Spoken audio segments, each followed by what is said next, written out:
Hello, English learners, and welcome back to Podcast English Learning for our 43rd episode. I'm Alex. And I'm Aurora. For today's very important grammar masterclass, we highly recommend using headphones. This will help you focus on the specific sentence structures and verb tenses that are crucial for today's topic. Today, we are tackling a big one, conditional sentences. You know, those if-then sentences. These sentences are absolutely essential for expressing everything from simple facts to complex hypothetical situations. That's so true. Mastering conditionals is a huge step towards English fluency. It allows you to talk about your dreams, your regrets, and the possible outcomes of your decisions. They can seem complicated because there are 4 main types, but they actually follow very logical rules. In this very detailed masterclass, we will break down all 4 conditional types, one by one. We're going to have a conversation that naturally uses each type so you can hear how they work in a real context. After our conversation, we will have an extensive language takeaway section that will be your complete grammar guide to conditionals. In our strategy corner, we'll even look at advanced mixed conditionals. And of course, we'll feature one of our amazing listeners in our comment spotlight. This is your complete guide to mastering if clauses in English. Let's get started. It's Friday, August 1st, and I'm already thinking about the weekend.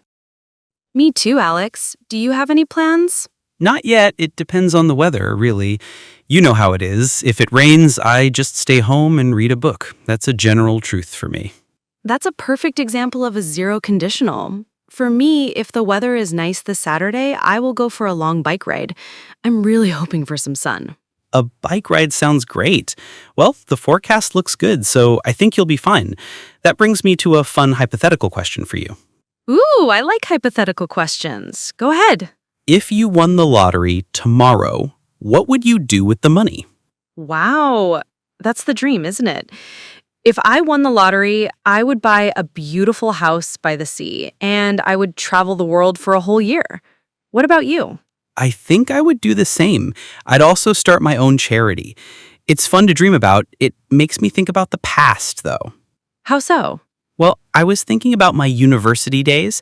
If I had studied engineering instead of history, my career path would have been completely different. That's fascinating to think about. But if you had become an engineer, you probably wouldn't have started this podcast with me. Very true. So I guess it's a good thing I didn't. I have no regrets. See? Conditionals can be used to talk about facts, real possibilities, dreams, and even alternative pasts. They are incredibly versatile. And we're back. That conversation was a mini tour of the 4 main conditional types. It was. And now it's time for our comment spotlight. This week, we're giving a shout out to a listener named Global Thinker, who left a comment on our video about discussing the news. They wrote, "This was a very important lesson. In my opinion, it is difficult to find a reliable source for news these days. I will try to use hedging language more. Thank you." Global Thinker, thank you for your very thoughtful comment. You're absolutely right. Finding reliable sources is a huge challenge in the modern world. We are so glad you found the lesson on hedging useful. It's a key skill for any intelligent and respectful discussion. Thank you for being a part of our community. Now, let's dive into the core of today's lesson, a deep dive into the 4 conditional sentences. This is our language takeaway. Let's start with the easiest one, the zero conditional. We use this for things that are always or generally true, like scientific facts, general truths, and habits. The structure is if plus present simple, comma, present simple. For example, if you heat water to 100 degrees Celsius, it boils.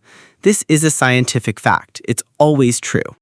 Another example from our dialogue was a habit. If it rains, I stay home. This is what I generally do. Notice that in the zero conditional, you can often replace if with when. When it rains, I stay home. The meaning is the same. Next, we have the first conditional. We use this for real or possible situations in the future.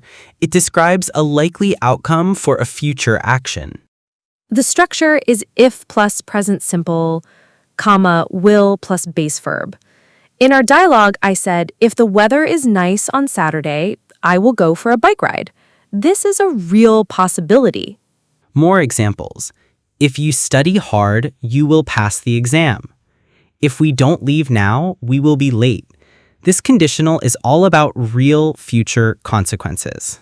Now for the fun ones. The second conditional. We use this to talk about hypothetical, imaginary, or unlikely situations in the present or future. The structure is if plus past simple, comma, would plus base verb. We asked in our dialogue, if you won the lottery, what would you do? We use the past tense won, but we are talking about an imaginary future. This is a very important point. The past tense here does not refer to past time. It refers to an unreal or distant from reality situation.